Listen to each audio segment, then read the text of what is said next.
مجھے اپنے ساتھی کی تلاش ہے. وہ شاید اس آبادی میں چلا گیا ہے. اس نے کچی آبادی کی طرف اشارہ کیا. تب میں بھی وہاں جا کر اسے تلاش کروں گا. سنو, میں کچھ دیر کے لیے کہیں بیٹھ جاؤں, میں تھک گئی ہوں. اس نے للچائے ہوئے لہجے میں کہا. میں سمجھ گیا کہ وہ منشیات استعمال کرنے کے لیے بے چین تھی, لیکن اگر میں اسے اجازت دے دیتا تو وہ کسی کام کے قابل نہ رہتی, جبکہ میں اسے ساتھ رکھنا چاہتا تھا. ایک گوری کے ساتھ ہوتے ہوئے میں زیادہ دیر مشکوک نہیں رہتا. بس میں ذرا اس بستی میں اپنے ساتھی کو دیکھ لوں, اس کے بعد تم یہاں آ کر چند گھنٹے اپنی مرضی سے گزار سکتی ہو. وہ رقم لے کر مجبور ہو گئی تھی, اس لیے میری بات ماننے پر بھی مجبور تھی. وہ گھسیٹنے کے انداز میں میرے ساتھ چل پڑی. خیمہ بستی اور کچی بستی دونوں ذرا بلندی پر تھی اور ان کے درمیان میں گھاٹی تھی. آمدورفت کے لیے اسے استعمال کیا جاتا تھا اور وہاں کچرے کا بدبودار ڈھیر تھا. اس طرف روشنی کم تھی, اس لیے ہمیں بچ کر چلنا پڑ رہا تھا. اس کے باوجود کچرے سے ٹھوکریں کھا رہے تھے. بمشکل ہم کچی بستی تک پہنچے. این بڑبڑا رہی تھی. اس کا نشہ اکھڑ رہا تھا اور اسے نشے کی طلب ہو رہی تھی. میں اسے تسلی دیتا اوپر تک لے آیا. راستہ بہت دشوار تھا اور بعض جگہ مجھے اسے اوپر چڑھانے کے لیے سہارا دینا پڑا تھا. کچی بستی میں سارے ہی مقامی تھے اور وہاں مشکوک قسم کی سرگرمیاں جاری تھیں. ایک طرف چند مقامی لڑکیاں اشتہار بنی کھڑی تھیں اور ان کے عقب میں گندی غلیظ کوٹریاں تھیں. ایک شراب خانہ تھا اور باقی جگہوں پر بھی ایسی ہی سرگرمیاں جاری تھیں. ہم بستی میں گھومنے لگے. لوگ ہمیں خشمگین نظروں سے گھور رہے تھے, لیکن کسی نے روکنے کی کوشش نہیں کی. میں بہت تھک گئی ہوں, این نے منمنا کر کہا. ہم ایک جھوپڑی ہوٹل میں بیٹھ گئے. وہاں گندا فرنیچر تھا اور اندر دھواں بھرا تھا, لیکن فضا باہر کے مقابلے میں گرم تھی, اس لیے بے شمار لوگ وہاں تھے. مجھے اب تک بیتو یہاں نظر نہیں آیا تھا. میں نے گلاس میں پانی مانگا کہ ایک شخص میرے پاس آیا اور کان میں انگریزی میں بولا.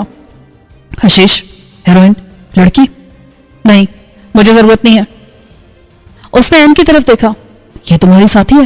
ہاں, یہ میرے ساتھ ہے. اس کو ایک رات کو دے گا, $100 ملیں گے.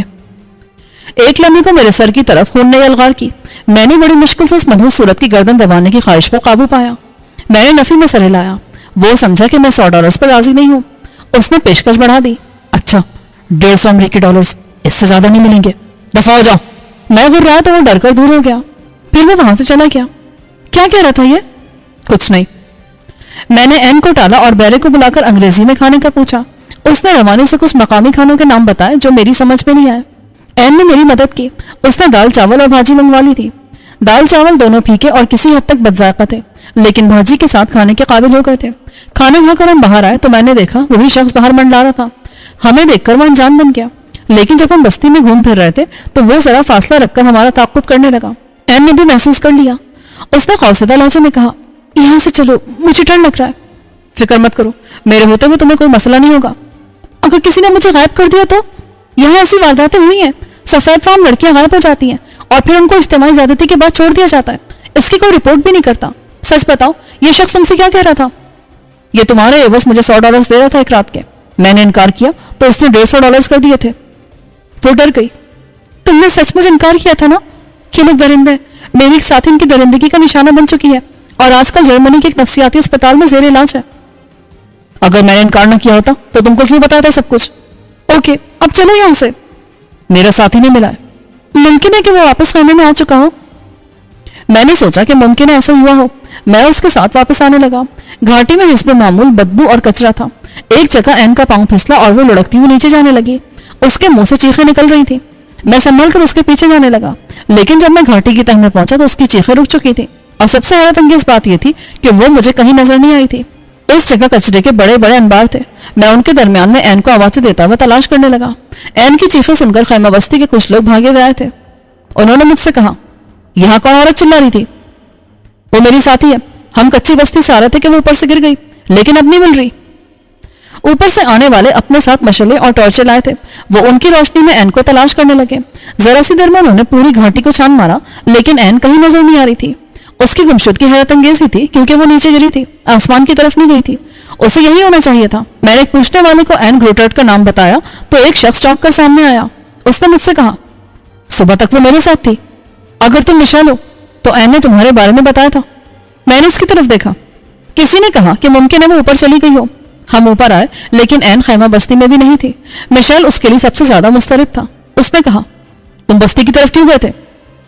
میرا ایک ساتھی ہے جو مقامی ہے اور میرا گائیڈ بھی ہے. وہ یہاں کر غائب ہو گیا تھا. میں اسے تلاش کرنے گیا تھا. مشیل نے ارد گرد دیکھا اور پھر مجھے بازو سے پکڑ کر ایک طرف لے گیا. تم کہاں سے تعلق رکھتے ہو؟ چونکہ یہاں این نہیں تھی اس لیے میں بڑی آسانی سے امریکن بن گیا. میرے پاس ڈالرز تھے. ضرورت پڑنے پر میں ثابت کر سکتا تھا. اب میں انگریزی بھی امریکنوں کی طرح بگاڑ کر بول رہا تھا۔ میری طرف سے مطمئن ہونے کے بعد اس نے کہا، کیا کسی نے تم لوگوں کا تعاقب کیا تھا؟ صرف تعاقب نہیں کیا تھا بلکہ ایک شخص نے مجھے آفر بھی کی تھی کہ میں این کو ایک رات کے لیے اس کے حوالے کر دوں تو وہ اس کے بدلے میں مجھے $100 دے گا۔ میرے انکار پر اس نے رقم بڑھا کر 150 کر دی تھی۔ میشیل نے اضطراب سے کہا، وہ دبلا سا مقامی تو نہیں تھا، سرخ بالوں والا؟ میں نے اقرار میں سر ہلایا، وہی تھا۔ پھر جب ہم بستی میں اپنے ساتھی کو تلاش کر رہے تھے تو اس نے ہمارا تعاقب بھی کیا تھا، لیکن وہ ہمارے قریب نہیں آیا تھا۔ کہ وہی ہے، اس نے مجھ سے بھی بات کی تھی لیکن میں نے اس کے منہ پہ گھوسا دے مارا تھا۔ میشیل نے جوش سے کہا، تمہارا کیا خیال ہے کہ این کی گمشدگی میں اس کا ہاتھ ہے؟ میشیل نے ایک بار پھر چاروں طرف دیکھا، پھر دبے دبے لہجے میں بولا، وہ شخص کچھ نہیں ہے، اصل شخص رانا چندر باز ہے، یہ اسی کا آدمی ہے۔ اگر این کو اغوا کیا گیا ہے تو یہ اسی شخص کا کام ہے۔ تمہارا مطلب ہے کہ این کو اصل میں رانا چندر باز نے اغوا کرایا ہے؟ ہاں، مجھے پورا یقین ہے۔ کیا تم اس سے کبھی ملے ہو؟ ایک بار اس نے مجھے این کے سلسلے میں بلایا تھا جب میں نے اس کے آدمی کے منہ پر گھونسا مارا تھا، اور پھر اس نے مجھے پیشکش کی تھی کہ اگر میں این کو اس کے حوالے کر دوں تو وہ مجھے منہ مانگی رقم دے گا۔ مجھے اس کی بات پر یقین نہیں آ رہا تھا۔ این اس کی محبوبہ نہیں تھی، بس دونوں کے ساتھ وقتی ضرورت کے تحت تھا۔ وہ رانا جیسے خطرناک آدمی کی پیشکش ٹھکرا رہا تھا جو این کو غائب بھی کر سکتا تھا، اور این اس کی ذمہ داری بھی نہیں تھی۔ وہ اسے چھوڑ کر میرے پاس آئی تھی تو میشیل کوئی اعتراض نہیں کر سکتا تھا۔ تم نے انکار کر دیا؟ شاید نہ کرتا، کیونکہ این سے میرا ایسا کوئی تعلق نہیں ہے، لیکن مجھے ایک چیز نے روک دیا تھا۔ کس چیز نے؟ این ایک بہت بڑے جرمن صنعتکار کی اکلوتی بیٹی ہے، اس کا باپ ارب پتی ہے۔ مجھے یقین نہیں آیا۔ میں نے کچھ ہلگے والی یہ لڑکی ایک ارب پتی صنعتکار کی بیٹی تھی اور وہ یوں پھر رہی تھی۔ تم سچ کہہ رہے ہو؟ ہاں، کارگل روٹر جرمنی کے 10 امیر ترین افراد میں سے ایک ہے۔ اس کا الیکٹرانکس اور آئرن مل کا بہت بڑا بزنس ہے۔ پھر اس کی بیٹی یہ یہاں سے کیوں پھر رہی ہے؟ یہ اس سے نفرت کرتی ہے کیونکہ کارل اسے اس کی مرضی کے مطابق زندگی گزارنے کی اجازت نہیں دیتا۔ یہ عملاً قید رہتی ہے اور ایک بار موقع پا کے گھر سے بھاگ نکلی۔ اس کے باپ نے کوشش کی اور اسے یہاں نیپال میں تلاش کر لیا۔ اس کے ایک آدمی نے مجھ سے رابطہ کیا تھا اور اس نے مجھ سے کہا تھا کہ میں این کو اپنے ساتھ رکھوں۔ اس کے بعد میں کیسے جرأت کر سکتا تھا کہ این کو میری وجہ سے کوئی نقصان ہو؟ اس صورت میں بہتر ہے کہ تم اس کے باپ کو اطلاع کر دو کہ وہ غائب ہو گئی ہے۔ وہ اتنا ہی دولت مند ہے تو اپنی بیٹی کو خود تلاش کروا لے گا۔ وہ تو کروا لے گا لیکن وہ مجھے چھوڑے گا نہیں اور تمہیں بھی نہیں چھوڑے گا۔ مجھے کیوں؟ میں تو ان کے بارے میں کچھ جانتا بھی نہیں تھا۔ لیکن جب وہ غائب ہوئی تو تمہارے ساتھ تھی۔ ہاں، لیکن اس کا مطلب یہ نہیں کہ مجھ پر اس کی کسی قسم کی ذمہ داری عائد ہوتی ہے۔ البتہ میں انسانی ہمدردی کی بنیاد پر اسے تلاش کرنے میں مدد دے سکتا ہوں۔ وہ کیسے؟ تم نے بتایا کہ یہ کام رانا چندر باز کا ہے اور وہ مندر میں آتا ہے، تو این بھی وہیں ہوگی۔ ہم اسے بازیاب کرانے کی کوشش کر سکتے ہیں۔ تمہارا مطلب ہے کہ ہم مندر میں گھسیں گے؟ اس کے سوا اور کیا راستہ ہے ہمارے پاس؟ یا تو تم این کے باپ کو بتا دو۔ نہیں، وہ کام کیا؟ میں نے محسوس کیا کہ وہ اس معاملے میں کچھ زیادہ ہی پریشان تھا، اور شاید این کے باپ سے زیادہ اسے پولیس کے پاس جانے سے ڈر لگ رہا تھا، ورنہ اس کا سیدھا راستہ تو یہی تھا۔ اگر وہ پولیس کے پاس جانے سے ڈر رہا تھا تو اس کا مطلب تھا کہ وہ کسی اور غیر قانونی کام میں ملوث تھا۔ کارل کا آدمی کہاں ہے جس نے تم سے رابطہ کیا تھا؟ اس نے سوال کا جواب دینے میں کچھ تامل کیا۔ وہ کل شام اسے کسی نے مار پیٹ کر زخمی کر دیا تھا، وہ اس وقت اسپتال میں ہے۔ کہاں مارا پیٹا تھا؟ کھٹ منڈی میں۔ یہ تو پولیس کیس ہو گیا؟ ہاں، حملہ نے اس کی کئی ہڈیاں توڑ دی تھیں۔ کیا کارل کے پاس بس یہی ایک آدمی ہے؟ فی الحال تو یہی ہے، اگر اس نے کسی اور کو روانہ نہ کر دیا ہو تو۔ اگر ہم نے این کو رانا چندر باز کے جنگل سے نہیں نکالا تو سمجھ سکتے ہو کہ وہ اس کا کیا حشر کرے گا۔ میشیل پریشان نظر آنے لگا۔ ہاں، میں جانتا ہوں رانا چندر باز اور اس کے آدمی عورت کے معاملے میں درندے ہیں، وہ این کا برا حال کر دیں گے۔ تب ہمیں مندر میں جانا ہوگا۔ نہیں، وہاں جانا آسان نہیں ہے، وہاں رانا کے درجنوں کے حساب سے مسلح ساتھی موجود ہوتے ہیں، وہ کسی کو اندر جانے نہیں دیتے۔ ہم ان سے اجازت لے کر نہیں، چھپ کر جائیں گے۔ چھپ کر؟ وہ کیسے؟ ایک بات بتاؤ، جب این نیچے گری اور تم لوگوں نے اس کی چیخیں سنی تو تم لوگ کتنی دیر میں نیچے آ گئے تھے؟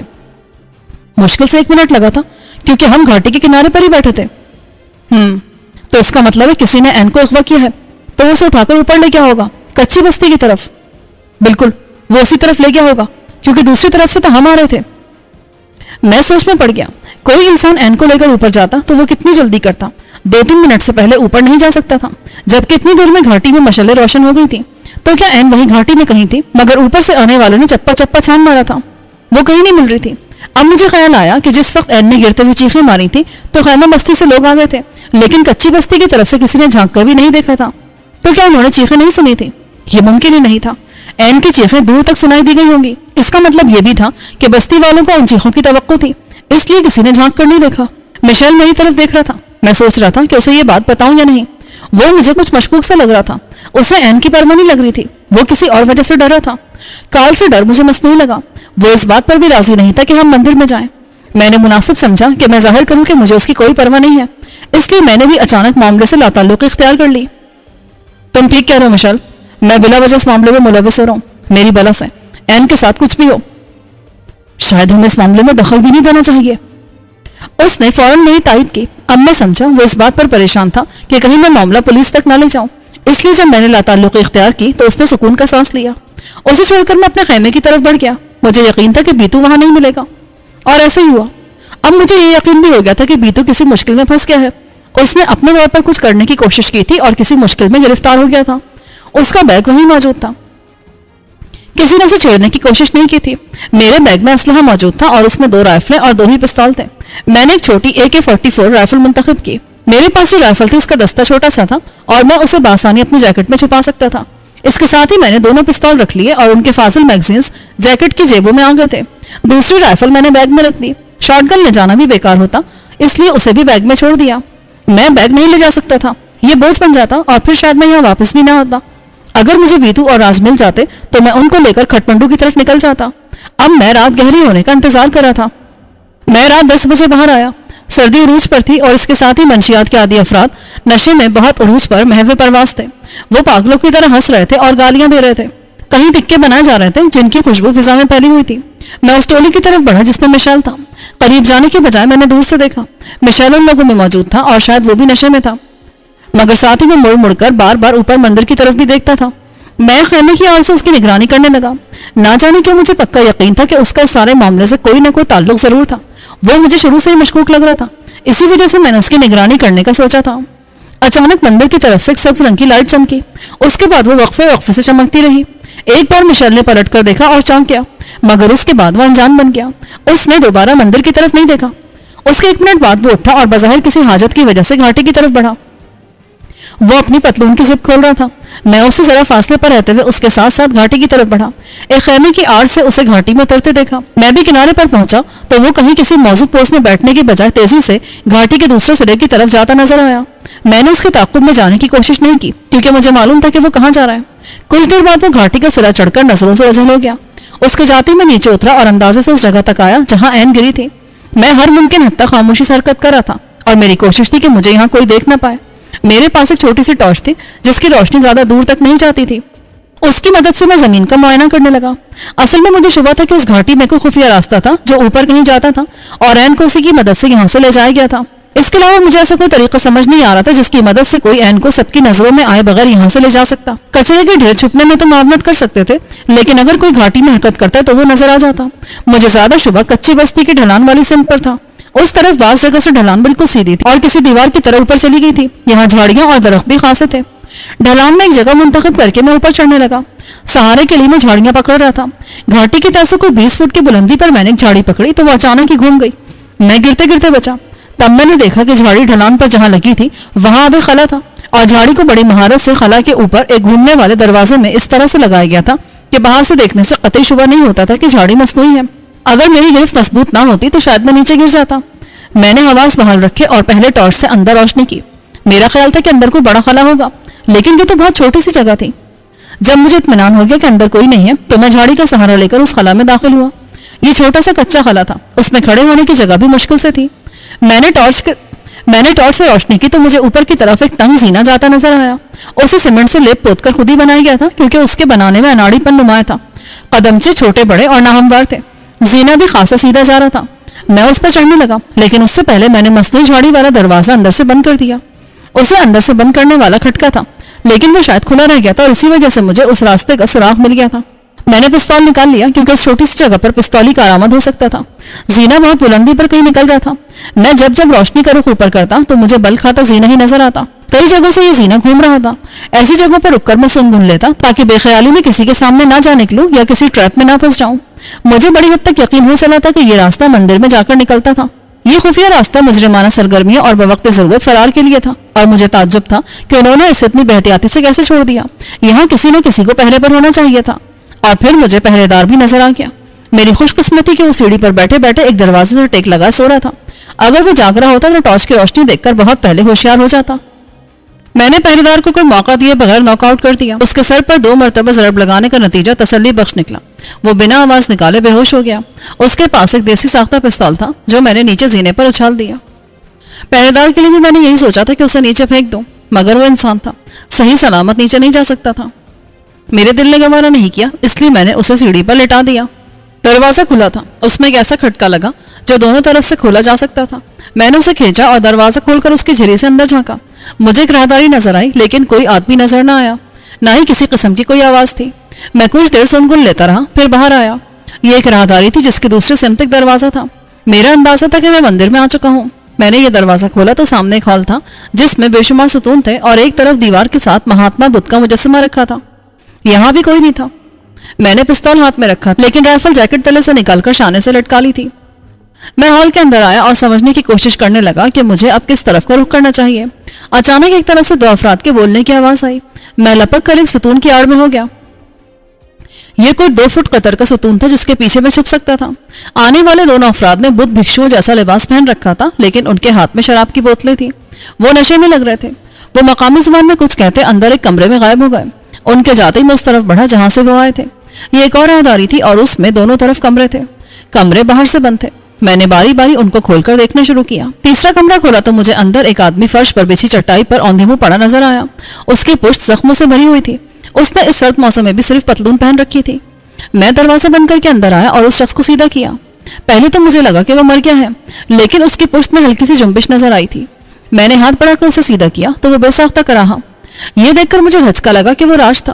صرف پشت ہی نہیں، اس کا پورا جسم بھی مارنے، کٹ لگانے اور جلانے کے زخموں سے بھرا ہوا تھا.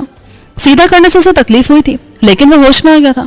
اس نے اپنی سوج جانے والی آنکھیں کھول کر مجھے دیکھا.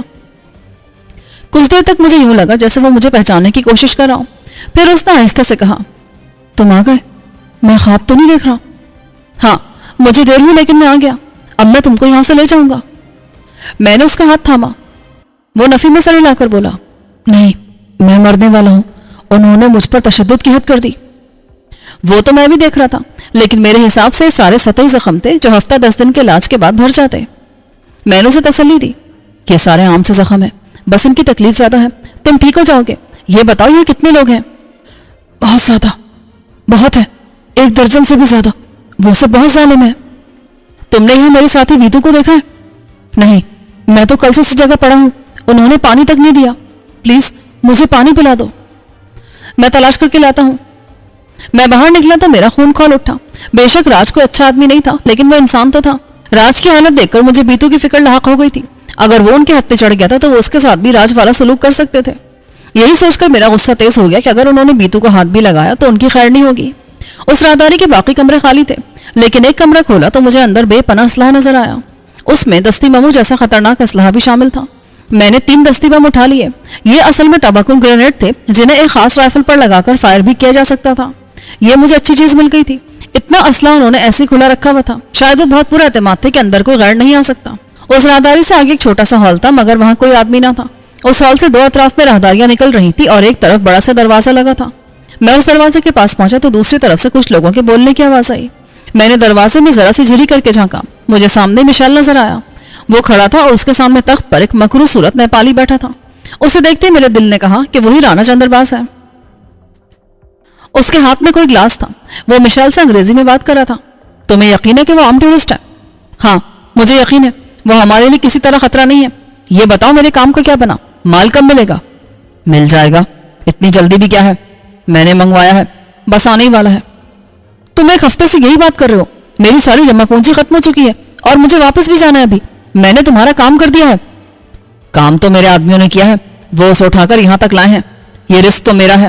کوئی دنیا کا گورا کسی کونے میں مشکل میں پڑ جائے تو ساری دنیا میں شور مچ جاتا ہے. مگر اسے یہاں لانے والا تو میں تھا، ورنہ وہ اس ویرانے میں آنے کے لیے تیار نہیں تھی. میرا دماغ خراب مت کرو. تم سے کہہ دیا نا کہ مال ابھی آ رہا ہے. جب آ جائے گا تو میں تم کو بلا لوں گا. اب دوبارہ اس طرف مت آنا. وہ شخص تو پولیس کے پاس جا رہا تھا، لیکن میں نے اسے روک لیا. مشیل کا لہجہ معنی خیز ہو گیا. تو جانے دیتے، پولیس میرا کچھ نہیں بگاڑ سکتی. رانا نے کہا اور کسی کو اشارہ کیا.